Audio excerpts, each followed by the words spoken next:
माता भगवती की कृपा सभी भक्तों पे बरसती रहे। माता लक्ष्मी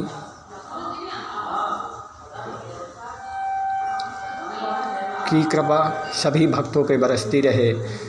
माता लक्ष्मी का आशीर्वाद जिन जिन भक्तों को प्राप्त हुआ उनका कल्याण अवश्य हुआ है। जैसे जैसे समय व्यतीत होता चला गया उसी प्रकार से महामाया माँ भगवती अवतरित हुई और सभी भक्तों का कल्याण किया। जब भगवान नारायण अवतरित हुए थे वह समुद्र में शेष शैया पर लेटे हुए इस प्रकार से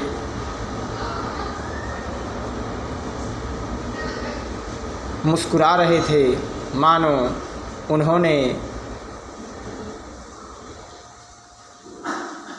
संसार में सब कुछ देख रहे हैं।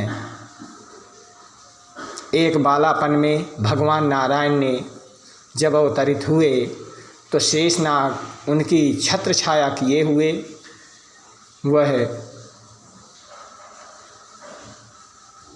और भगवान नारायण शेष शैया पर लेटे हुए एक बच्चे की भांति हाथ पैर पटक करके खेल रहे थे।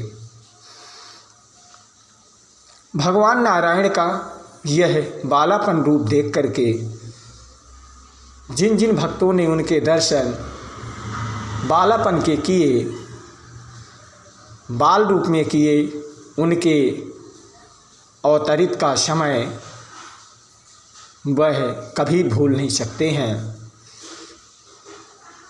उस समय दर्शन माता भगवती ने स्वयं किया था और माता भगवती उनका बाल रूप देख करके स्वयं मुस्कुरा रही थी, क्योंकि संसार में जो कुछ भी होता है वह सब भगवान नारायण की कृपा से ही होता है। हम माता को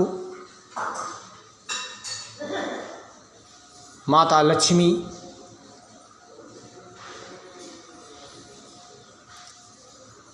भगवान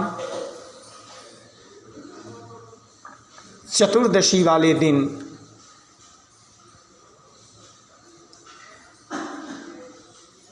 बैकुंठ धाम को गए थे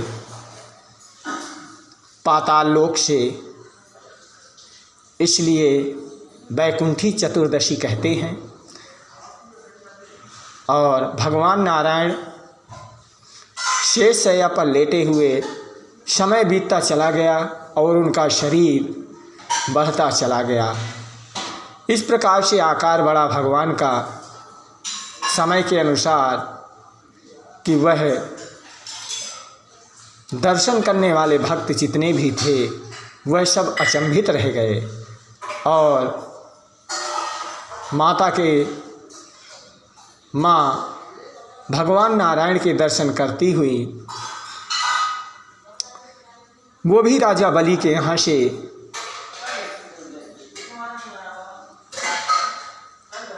आज के दिन रात्रि में भगवान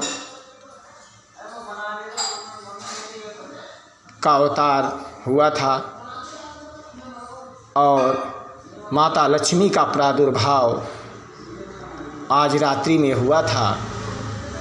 इसलिए क्योंकि माता लक्ष्मी और भगवान नारायण दोनों राजा बलि के यहाँ से गए थे और राजा बलि भगवान नारायण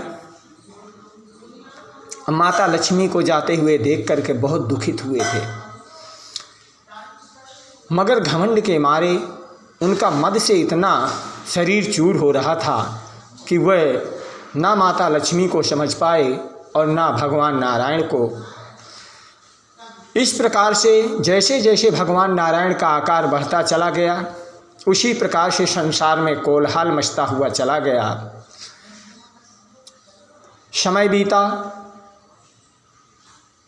भगवान नारायण के नाभि से ब्रह्मा जी प्रकट हुए एक कमल का फूल खिलता है, उसमें स्वयं ब्रह्मा जी विराजमान थे। भगवान शिव की उत्पत्ति भगवान नारायण के आँखों से हुई, इसलिए उनको क्रोध हुआ।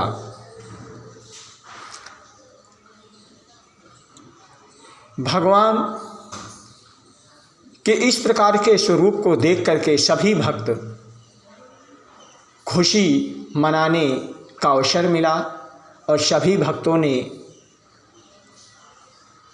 भगवान नारायण के दर्शन बाल रूप में किए थे। जब तीनों देवताओं का प्रगटमय हुआ तो तीनों के आकार स्वरूप बाल रूप से बाहर आए। उस समय भगवान नारायण को पालनकर्ता बनाया गया। ब्रह्मा जी को जो कार्य दिया वह जन्मदाता का दिया और शिव जी को वहीं पर माता भगवती ने संहारकर्ता का रूप धारण कराया, क्योंकि सभी वस्तुएं हमें अगर प्राप्त हैं तो वह भगवान नारायण की कृपा से ही प्राप्त हैं। आज दिन रविवार, तिथि अमावस्या, शाम को 6:18 तक रहेगी, इसके बाद पड़वा प्रवेश होगी। अब हम दुर्गा भागवत का पाठ करेंगे, जिसमें माता भगवती की कृपा को प्राप्त करेंगे। मार्कंडेय जी कहते हैं कि चंचाल बहुधा चेलू शकलाशो महीधरः जयति दिवश मुदा तामूल सिंहदेवी शवाहिनी। मार्कंडेय जी कहते हैं कि पृथ्वी डोलने लगी और समस्त पर्वत हिलने लगे। उस समय देवताओं ने अत्यंत प्रसन्नता के साथ सिंहवाहिनी भवानी से कहा, देवी तुम्हारी जय हो। इस प्रकार से मार्कंडेय जी ने दुर्गा भागवत का ज्ञान ऋषियों को कराया और ऋषियों ने दुर्गा भागवत का ज्ञान की उत्पत्ति लेकर के वह कोटि कोटि प्रणाम माँ भगवती के चरणों में करते हैं और माता भगवती का आशीर्वाद प्राप्त करते हैं। इसलिए आज का भी मुहूर्त दीपावली का है। जो भक्त नहीं किए होंगे वो भक्त आज ही पूजन करेंगे। बोल सच्चे दरबार की जय हो, जय माता दी।